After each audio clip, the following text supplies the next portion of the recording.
guys, I'm Tiffany. I'm Stephanie. And we're Sisters of the South. back with another true crime story for you today. But before we get started, we just want to remind everyone to please hit that like button, subscribe for more true crime content every week, and hit that little notification bell so it'll let you know when your favorite sisters are back with another story. And of course, we have to give a little shout out to our friends over at So Fly. So fly. So Fly. Not so small. Not no more. Yeah. I'm going to let Stephanie tell you all about them. SoFly is a family-owned business here in the Houston, Texas area, and they specialize in embroidery and in laser work. So what they'll do is take your accessory, such as a cap, a hoodie, a t-shirt, a purse, maybe a tumbler, keychain, carving board, and they will specialize it to your needs. We know that you'll be happy because they do our merchandise and they do a beautiful job. So just to kind of give you an idea of what they do, we're going to show you a video. So here we go.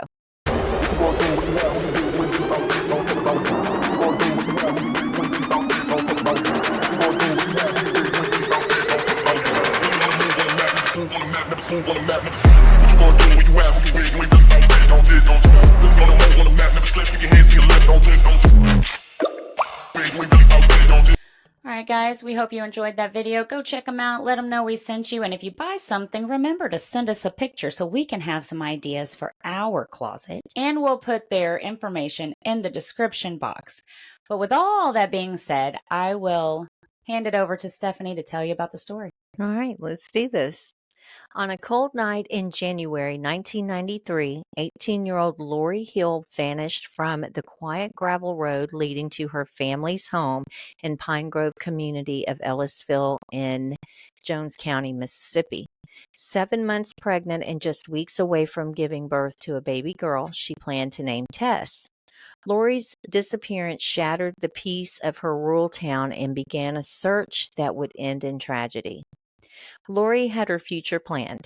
A recent graduate of South Jones High School and a student at Jones County Junior College, she had set aside her nursing dreams temporarily to prepare for the arrival of her baby girl, but strong-willed.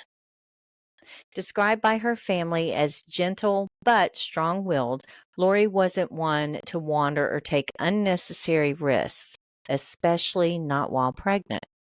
Lori spent most of her time at home or with her boyfriend, Ricky Pittman of Moselle, Mississippi. That's where she was the evening of January 21st, 1993. She rented a movie and headed to his house.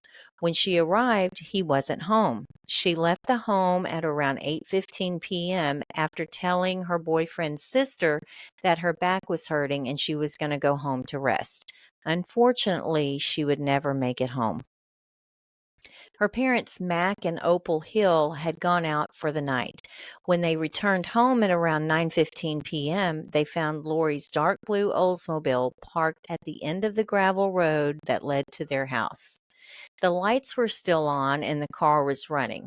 Her parents weren't alarmed at the time because it wasn't uncommon for Lori to sit at the end of the driveway and wait on them to come home.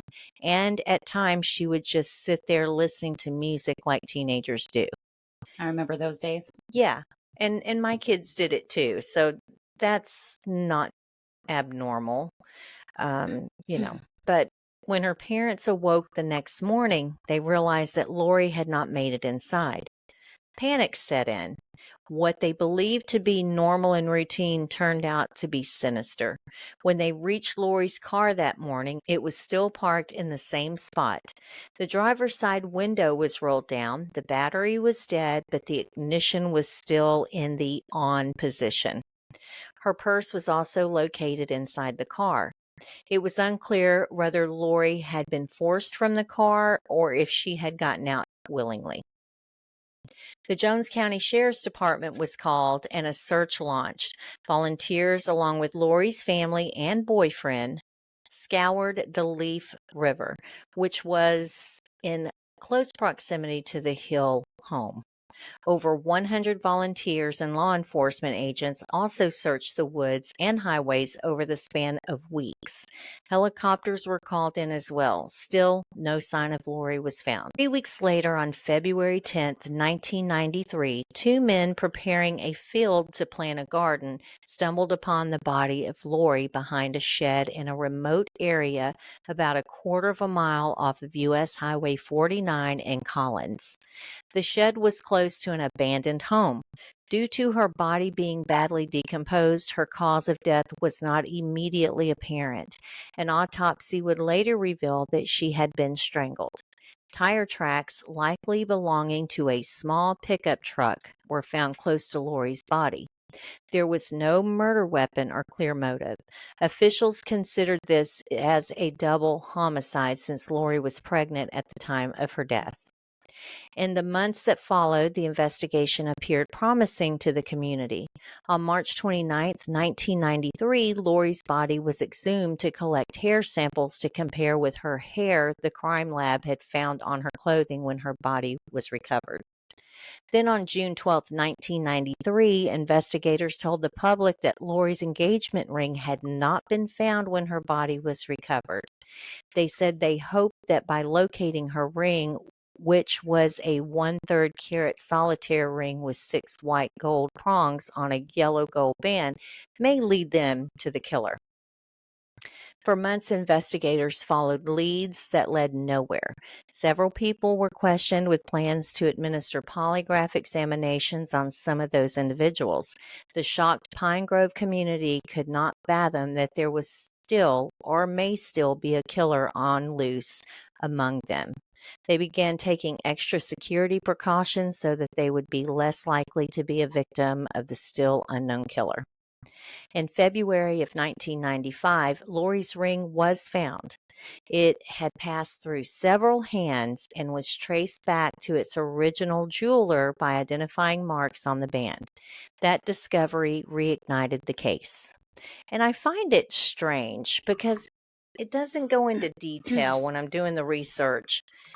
This ring passed through several hands and then ends back up at the jeweler that made it. Yeah, that's kind of strange to Like, me. can the jeweler tell the police who brought it back? Like, who was the person that brought it back to the jeweler? Well, yeah, because they had to, I'm sure, buy it back, right? Yeah. And then go talk to that person and find out who that person got the ring from. Yeah. I mean, to me, this would be a really easy thing to figure out.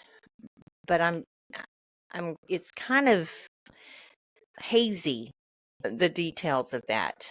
I'm not sure. But around the same time, a witness came forward describing a tall, slim man with a Cajun accent who was seen in the company of Lori's acquaintances the night before her disappearance. Investigators hoped he held the answers they needed. Investigators continued to pursue suspects, but they were never able to connect anyone to Lori's murder.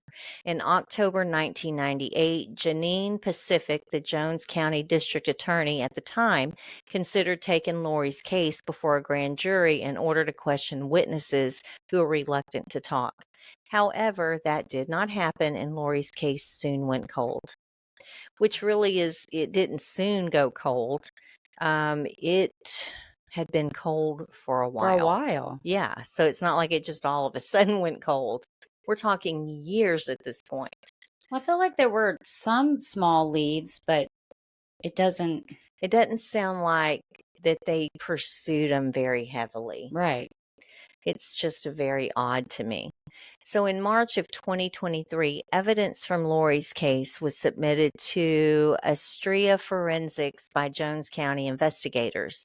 They were hopeful that the DNA samples could be obtained to finally lead to the person who took the lives of Lori and her unborn daughter.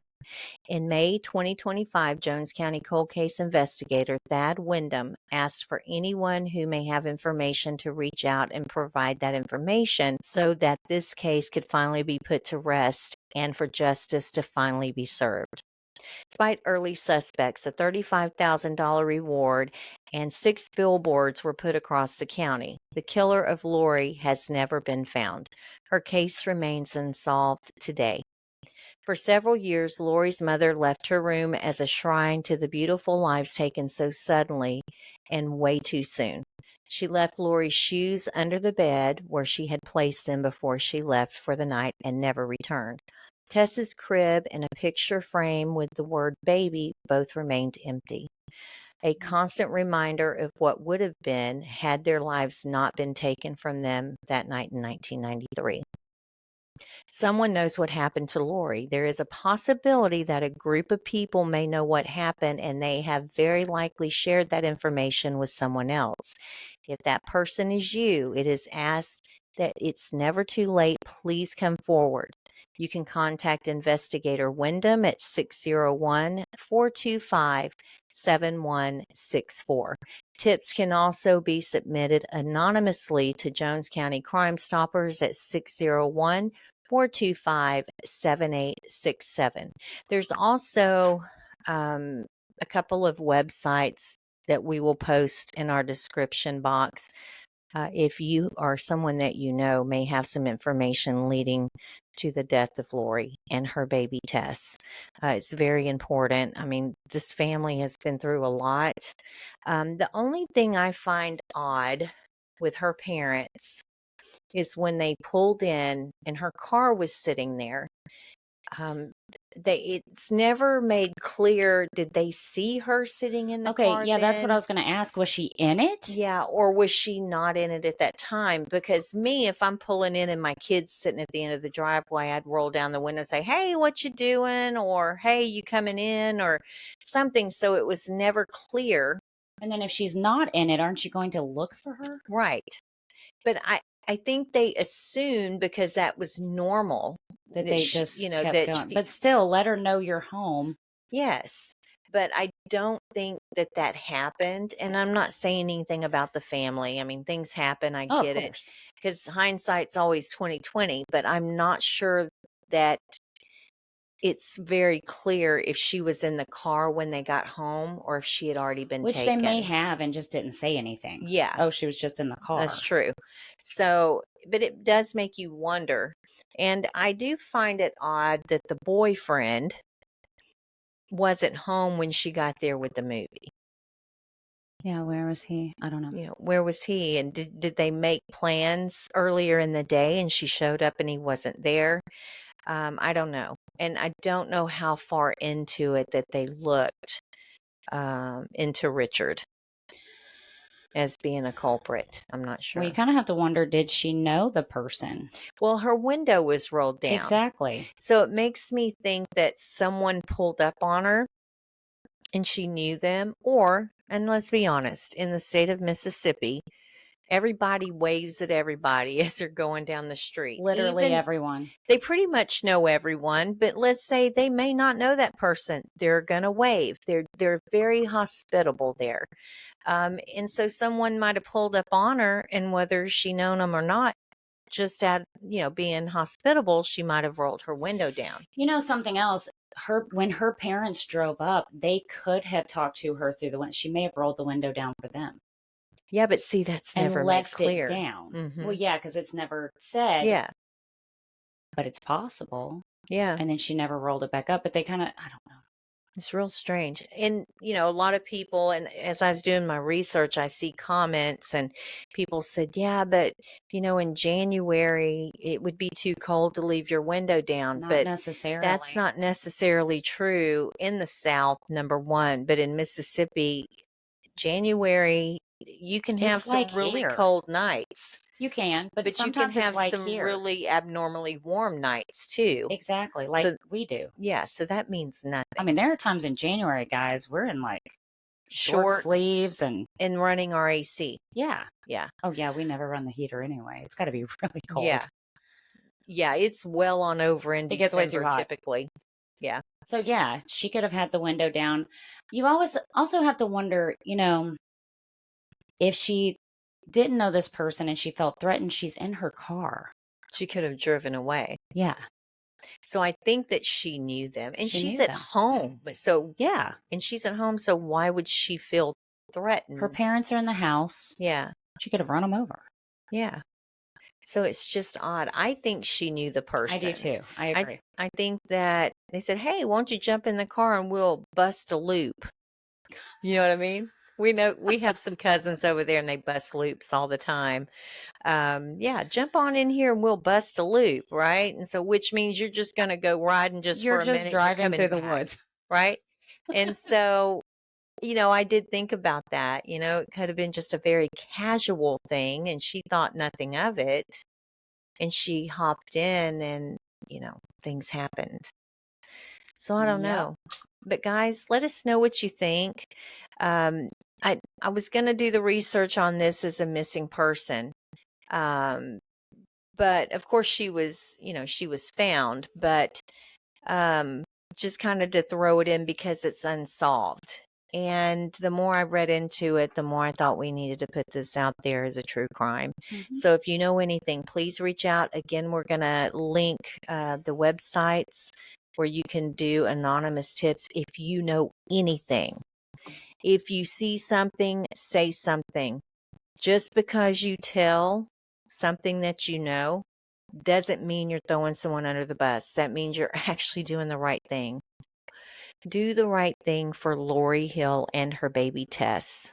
Give them justice if you know who did this. So let's bridge the gap, guys. And please remember to see See the the good good and and stay stay imperfectly imperfectly perfect. perfect. Bye, Thank you. guys. Bye. Thank you.